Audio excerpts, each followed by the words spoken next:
How do I choose the right divorce attorney? If they're licensed locally, aren't they all basically the same? That assumption is exactly what gets people into trouble. Wait, really? I thought you just pick based on contested or uncontested. That's only a small piece. Choosing based on that alone can cost you time, money, and control. Then how do you actually choose?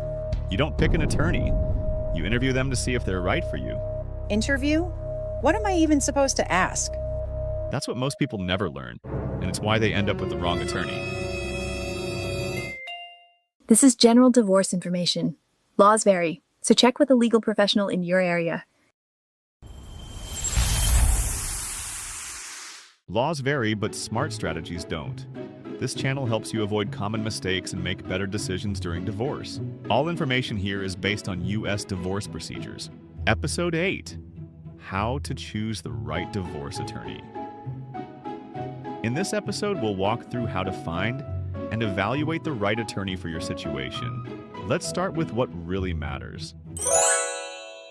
In this episode, you'll learn how to find and evaluate a divorce attorney step by step. Where to look, how to build a shortlist, and how to compare your options. What to check before you meet them, and how to prepare for a consultation. What questions to ask so you can make a confident decision, and how to avoid common mistakes that can cost you time, money, and control. Most people I talk to don't think they're interviewing the attorney. They feel like the attorney is interviewing them, so they just search online or use a recommendation and pick. And that's exactly where people lose control. Before choosing an attorney, it helps to understand your divorce options first. That can help you choose the right type of support for your situation. If you're not sure, you can start with a simple overview of divorce options. We've covered that in another video.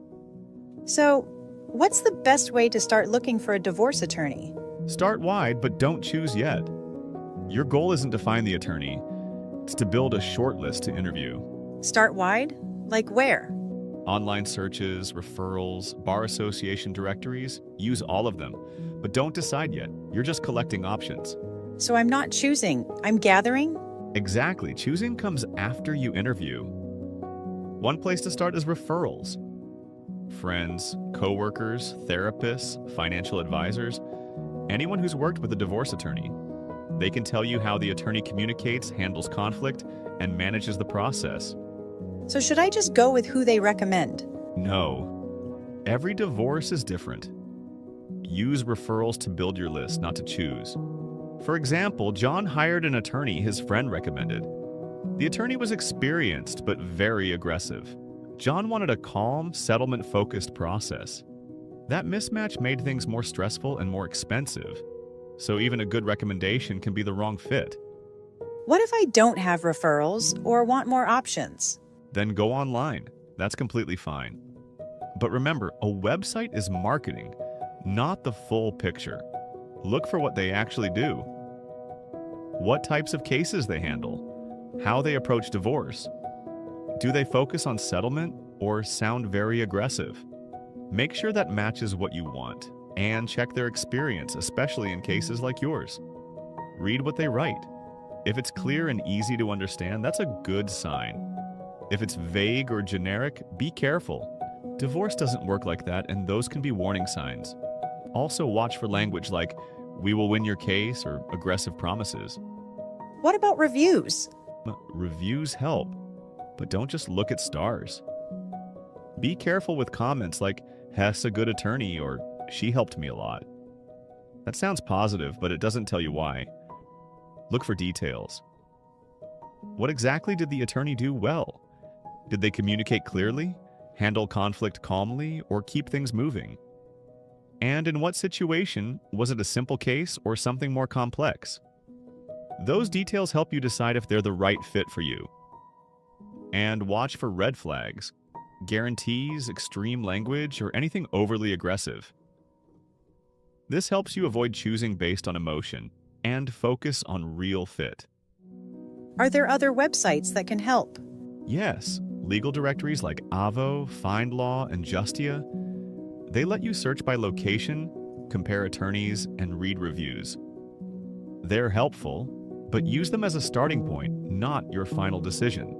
How do I know if they're actually licensed? Don't rely only on their website. Always verify through an official source.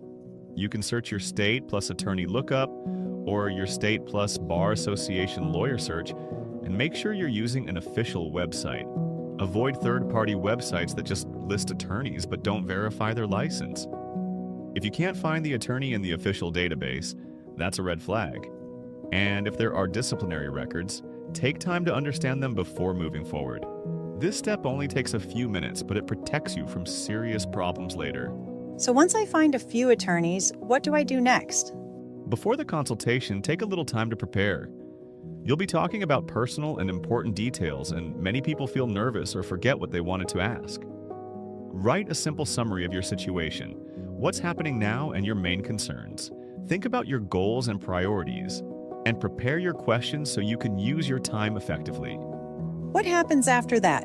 Many divorce attorneys offer a free 30-minute consultation. We recommend speaking with at least 3 attorneys. This is your chance to ask questions, understand their approach, and see if they're the right fit. When you schedule, they may ask for some basic information and sometimes documents. What kind of information? They may ask simple background questions like how long you've lived in your state, how long you've been married, whether you have children, and your general work or income situation.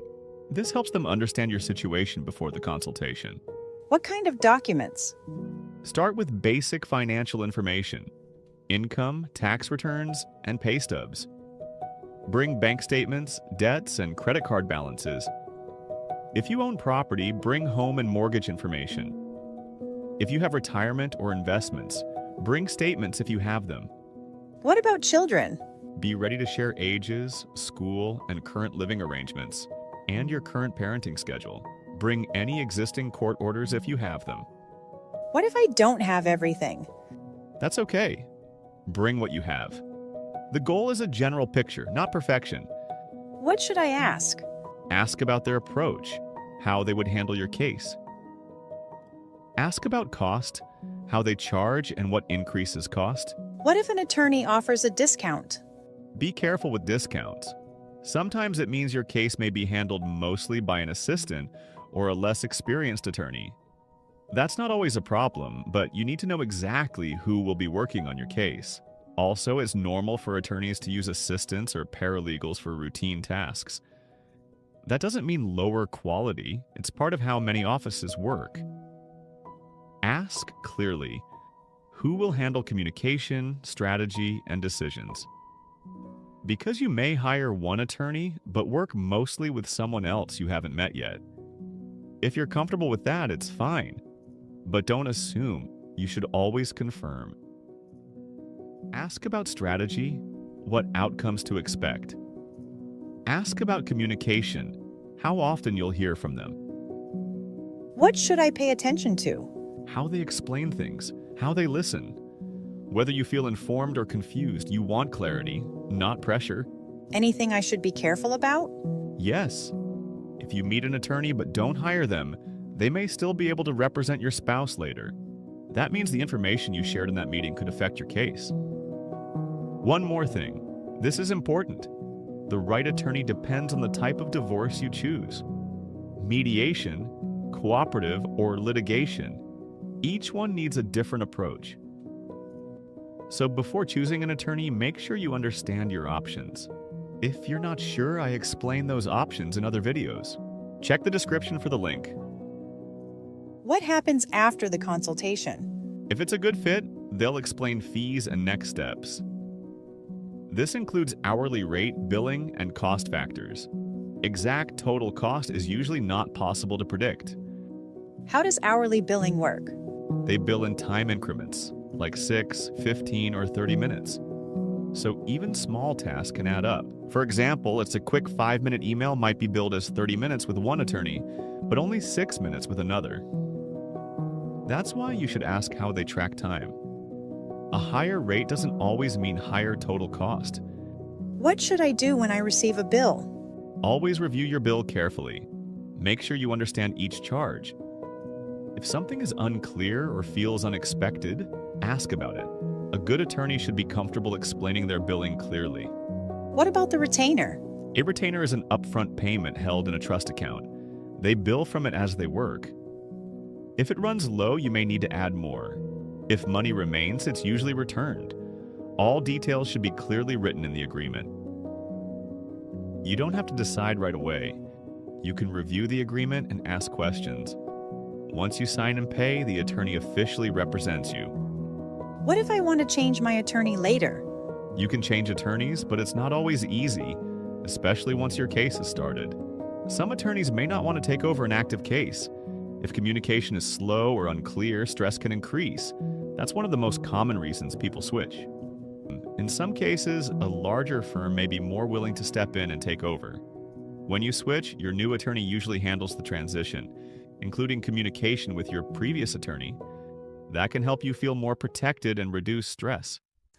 That makes me feel a lot more confident about what to do next. Now you know how to find, compare, and choose an attorney. You're not just picking, you're making an informed decision. Start wide, interview, compare, then choose. You don't need the perfect attorney. You need the right fit for you. In the next episode, you'll learn how to prepare your divorce documents correctly, so mistakes don't delay your case or cost you money. When you understand the road ahead, you can guide your divorce in the direction that truly works for your life.